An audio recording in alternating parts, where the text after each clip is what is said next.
Good evening and thanks for watching this all-digital edition of 10 TV News. I'm Andrew Kinsey. Tonight, police all across the country, including right here in Columbus, are seeing a rise in the number of dangerous devices used to turn guns into machine guns. Police sent us this picture of one they recovered right here in Columbus. 10 TV's Lindsay Mills talked to the U.S. ATF director about what's being done to stop this now concerning trend.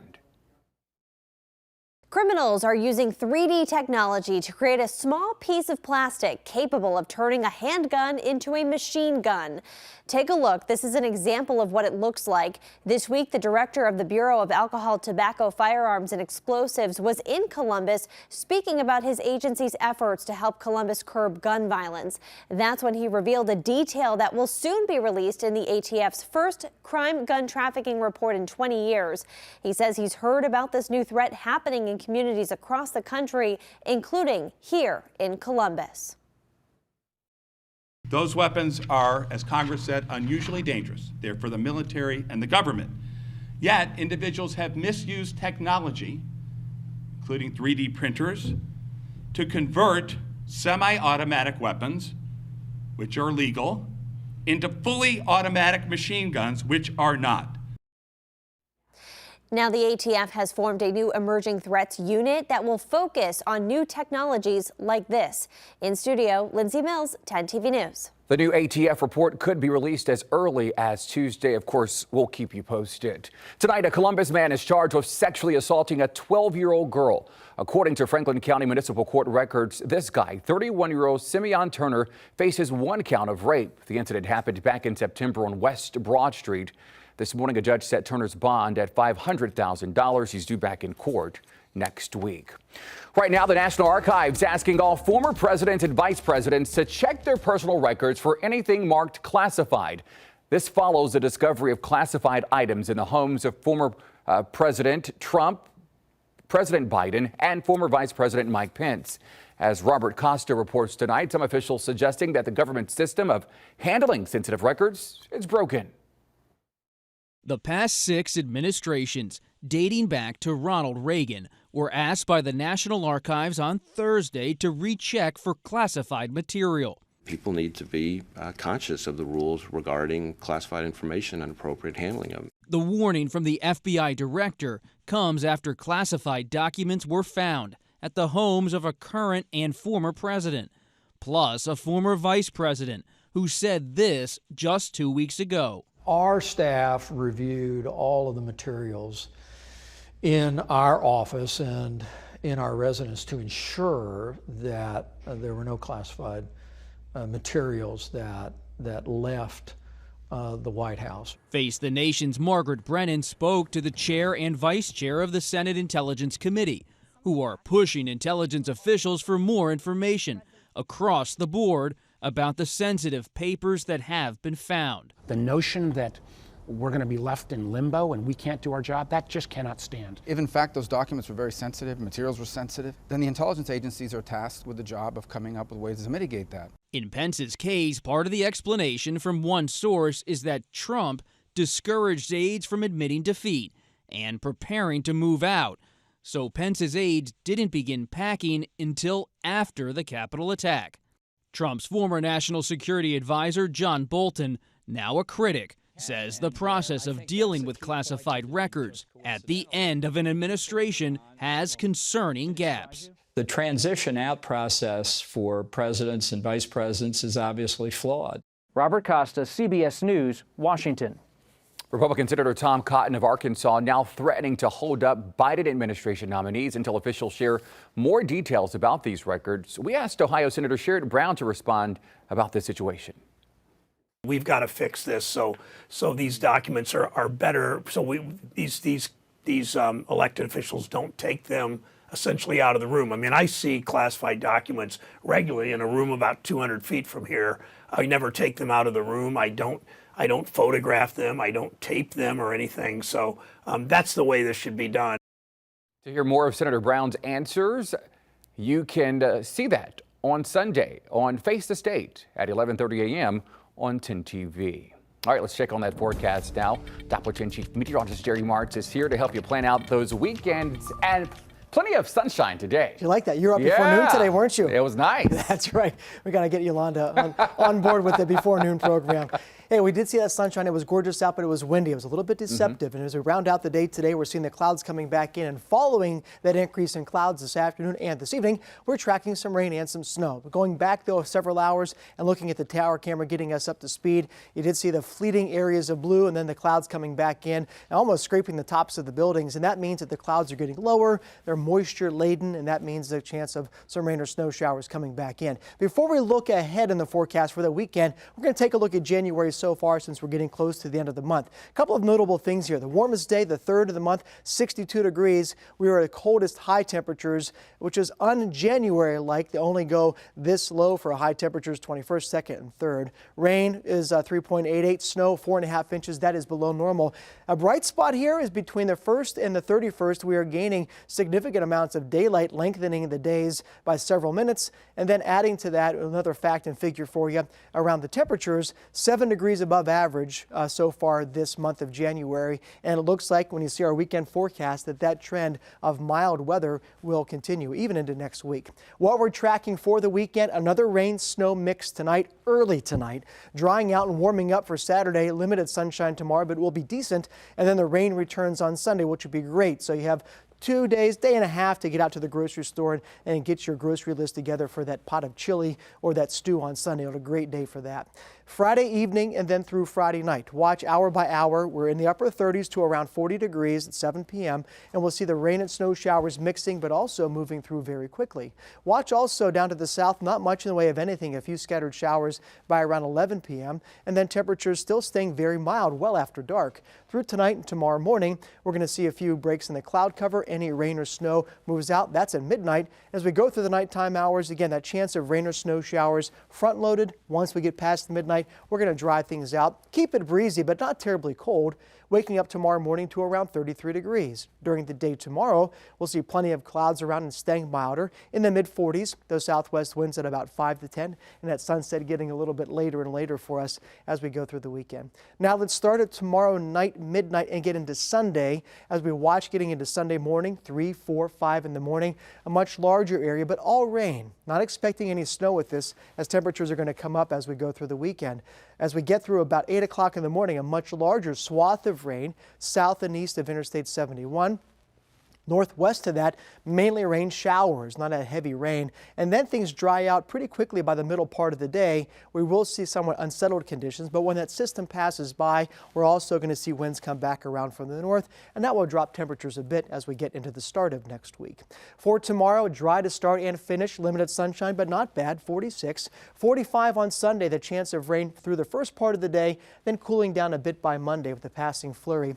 Tuesday and Wednesday, we're going to keep things chilly, and that carries through Thursday and Friday as well.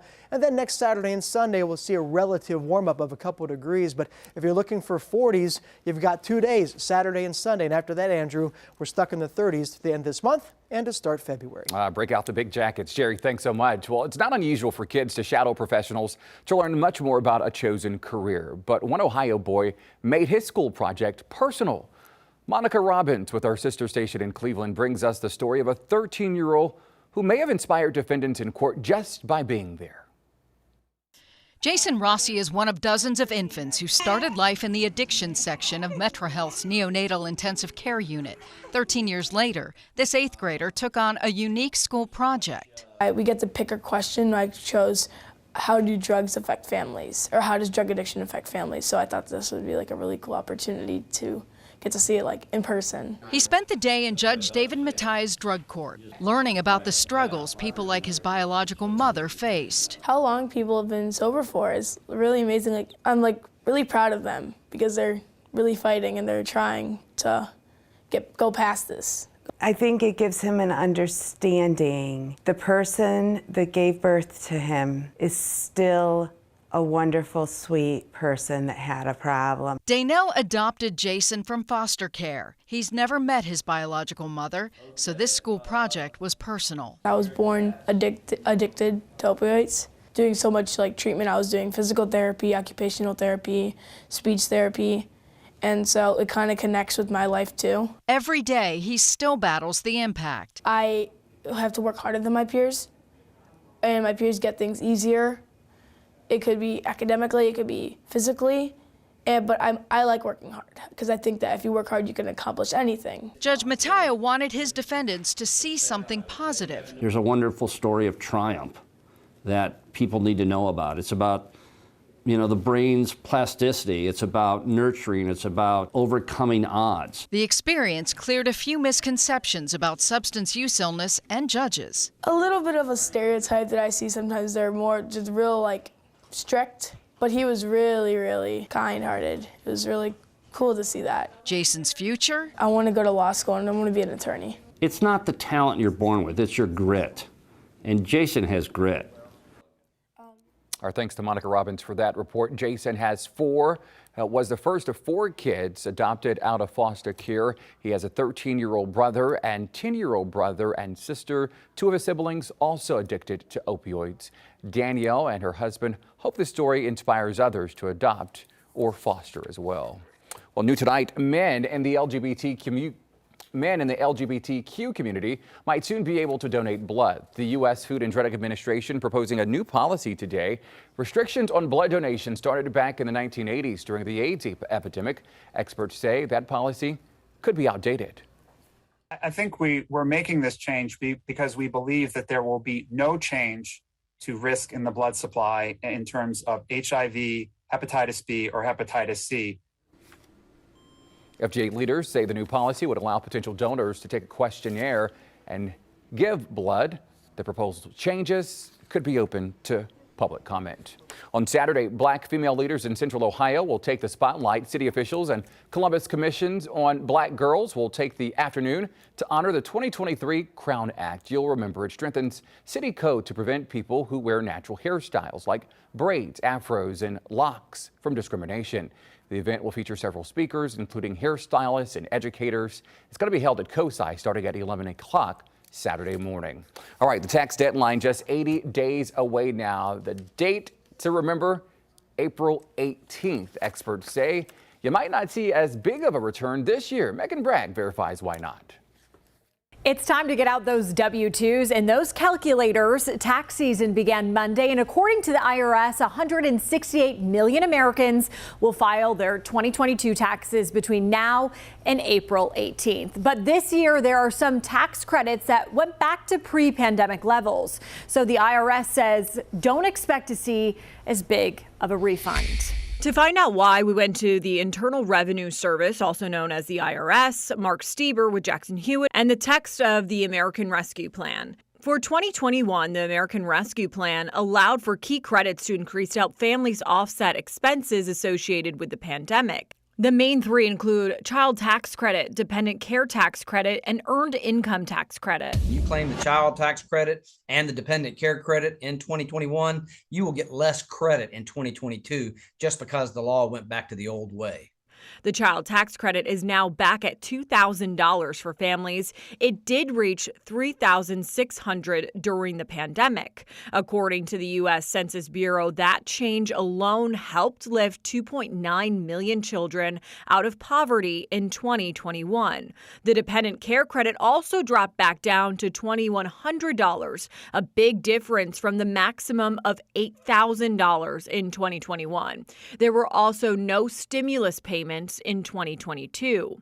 Refund shock is certainly something to be, planned for, especially if you enjoyed one or more of those benefits. However, Stieber says this won't affect all Americans, and depending on your situation, you might actually get more of a refund this year. Started a side gig, cryptocurrency deductible losses, and the list goes on and on. If you had some of those, you might have a new or a bigger tax benefit this year, and you want to watch out for that as well. Stieber says the best thing to do is get your taxes organized so you are ready to file, and don't wait to file at the last second. With your Verify Fact Check, I'm Megan Bragg. All right, that's a lot of information to take in. So our digital team put together some answers to several of those big tax questions. Let's text the word tax to 614-460-3345, and we'll send that link right to your phone. Well, this is exciting. Columbus will host the U.S. Figure Skating Championships for the first time next year. The Toyota U.S. Figure Skating Championships will take place January 22nd through the 28th at Nationwide Arena. Those tickets go on sale this spring. All right, tonight the Bengals are gearing up for the big game, the AFC Championship game. You're looking at the football field where they will take on the Kansas City Chiefs on Sunday. Perhaps no one more excited for this game than the rapping nuns from Cincinnati. 'Cause I'm from C-I-N-C-I-N-N-A-T-I. This is my hometown, gonna love it till I die. When the Bengals do play, I get on my knee and I pray. With the Virgin Mary on call, St. Joseph, get us the ball. Boom, why not us? It can be us. Give God the glory. This is our story. Who they think they can beat them Bengals when they play in Missouri? I say nobody. Yeah, they've got skills, right? To hear more of that, head over to our website. 10 TV's Adam King is in Kansas City right now. Not sure if he's with the nuns close by. Hopefully, he'll bring you coverage all weekend long. You can watch that game on 10 TV starting at 6:30 Sunday night. Hey, a programming note for you here. Jeopardy and Wheel of Fortune will air overnight starting at 2:07 a.m. on 10 TV. So make sure you set up your recording device for that.